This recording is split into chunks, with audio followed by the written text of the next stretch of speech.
Born in 1359, Owain was the last native Welshman to hold the title Prince of Wales and fought for 15 years against English rule. He led successful sieges and battlefield victories to establish an independent Welsh state, refusing to ever give up. Even when it seemed that all was lost, he continued to resist the English in the Welsh mountains by utilising guerrilla warfare. Let's travel back in time now to the Middle Ages and meet the last Welsh Prince of Wales, Owain, who it is said will rise in defence of his country if she is ever threatened again. Welcome to Medieval Madness.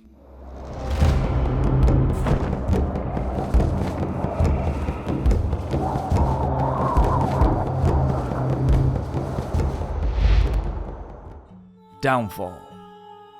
Late in the 14th century, King Richard II tried to break the power of his nobles, who were always threatening his sovereignty. He devised a plan to shift his base of power from London in the southeast to the county of Cheshire in the northwest of England and build up his supremacy in Wales. Wales was under direct royal control, but was made up of a hodgepodge of bishoprics, shires, and feudal states. So Richard removed his rivals and gave their lands to his favourites. To his magnates, it was just another sign of how uncontrollable the king was. In 1399, the heir to the Duchy of Lancaster, Henry Bolingbroke, came home from exile to reclaim his lands. Henry returned to England whilst Richard was on a military campaign in Ireland, marched on Cheshire, and destroyed much of the county. Richard hurried back but was imprisoned at Chester and taken to London. Parliament quickly installed Henry as regent, and Richard died in Pontefract Castle in that mysterious way that a lot of medieval monarchs did. Henry bypassed Richard's 7-year-old heir and had himself crowned Henry IV of England. Henry's claim to the throne was opposed by some of the leading nobles, including the Mortimers and the Percy family in Northumberland. In Wales, the people were uncertain as to where their loyalties lay.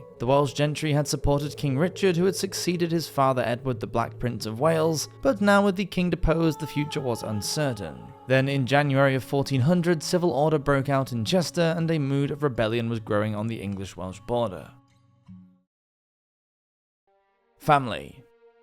Like most of his fellow Welsh gentry, Owain seemed happy to go along with whatever the English crown and aristocracy wanted. Born into a powerful family in 1359, Owain's father was a Welsh lord who had inherited the title of Prince of Pwys and Lord of Glyndefrdwy, and could trace his lineage back beyond the Norman invasion of 1066. Owain was sent to the Inns of Court in London to study law. By 1384, he was in his mid-20s, back in Wales, and married to Margaret Hanmer, with whom he started a large family. Owain then enlisted in King Richard's military army on the English-Scottish border. In 1385, he served in Scotland under the command of John of Gaunt. 2 years later, he fought against the Franco-Spanish-Flemish fleet in the English Channel and returned home on the death of his father-in-law David Hamner. Owain had a unique place among the people of Wales because he had the closest links to Owain of the Red Hand, Prince of Gwynedd.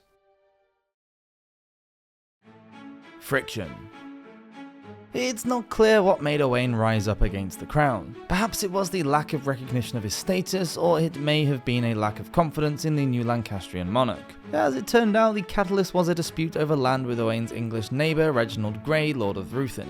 The disagreement had actually gone on for years, and Owain had appealed to King Richard's parliament, which found in his favour. But now there was a new king, and Grey had enough influence with Henry IV to have the decision reversed. It's also possible that Owain refused to provide the new king with troops and join his Scottish campaign. And tenant-in-chief to Henry, he was obligated to do so, and his refusal would have really wound the king up. What marked the beginning of the uprising was a meeting held on the 16th of September 1400. The men met at Glyndefrdwy, an estate near to the River Dee. It was there that Owain was proclaimed Lord of the estate and, more importantly, Prince of Wales. Along with members of his close family, the crowd included other prominent Welshmen as well as Owain's personal seer and prophet. The Dean of St. Asaph was also there, which was seen as a blessing from the church. Along with many ordinary men and a few brave women, there was a crowd of around 300 in attendance. Rebellion. Over the following weeks, Owain and his loyal followers attacked. First, on the 18th of September, they burned Ruthin and attacked Grey's castle there. Then they went on to Denbigh, Hawarden, Flint, and any other place that they conspired to be an English town in the northeast of Wales, before disappearing back up into the mountains. From the very first day, it was an anti-English revolt, and just to proclaim himself Prince of Wales was in itself a declaration of rebellion. By the 22nd of September, Owain and his men were on their way south, raiding Welshpool and attacking Pwys castles. Around the same time, two brothers from Anglesey began a guerrilla war against the English. The Tudders of Penmynydd were an important family from Anglesey who had been loyal to King Richard II.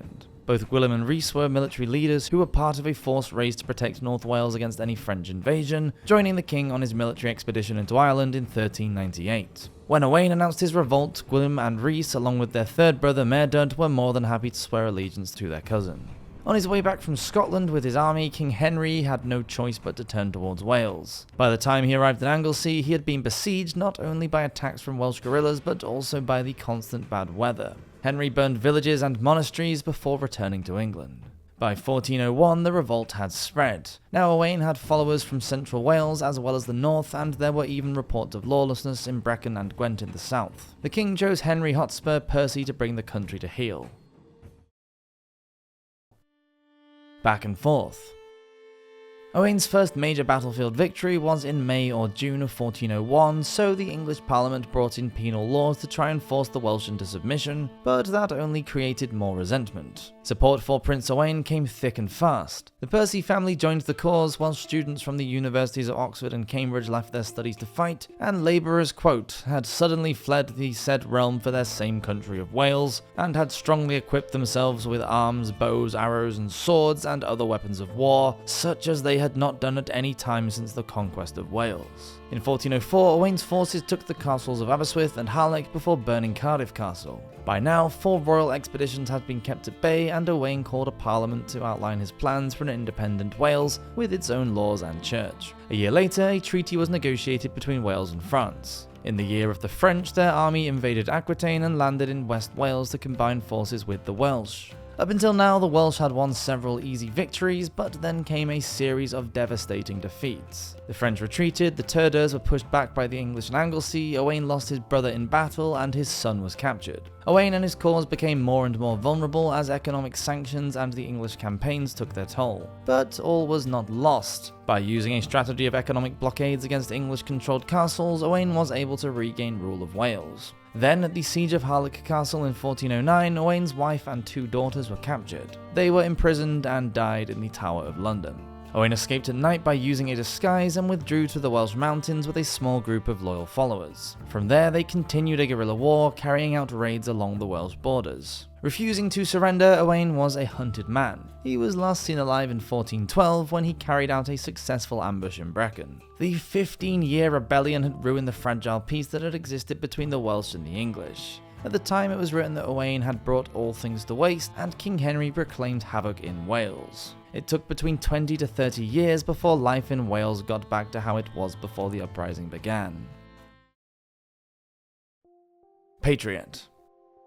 Mystery had surrounded the date and events of Owain's death for hundreds of years. Welsh archives from the 15th century state that, quote, in 1415, Owain went into hiding on St. Matthew's Day in harvest, being the 21st of September, and thereafter his hiding place was unknown. Very many say that he died. The seers maintain that he did not. The Welsh priest and historian Adam of Usk, who was in Wales at the time of the Welsh uprising, claimed that Prince Owain was buried at night in a secret place and then later reinterred at another unknown location. The 16th century transcriber Elis Gruffydd was just as ambiguous in his writings, as he gave up to 3 differing accounts of Owain's death. By the time we reached the 17th century, it was reported that Owain had not died in Wales at all, but rather over the border in Herefordshire, England, at the house of one of his daughters.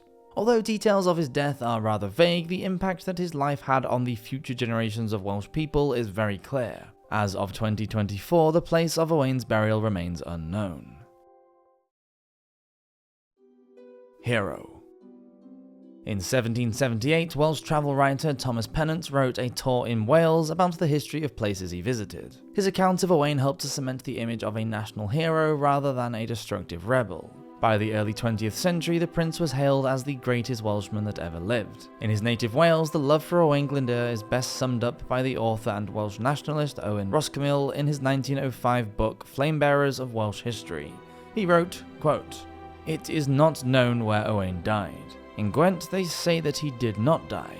They say that he and his men sit sleeping, buckled in their armour, their spears leaning against their shoulders, their swords across their knees. They are waiting for the day that comes for them to sally forth and fight for the land again. But other and learned men have vexed themselves for looking for his real grave. They say they cannot be sure where he is. They are all wrong.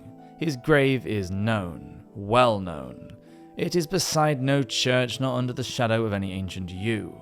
It is in a spot safer and more special still. Rain does not fall on it, hail nor sleet chill nor sear sod above it. It is forever green with the green of eternal spring.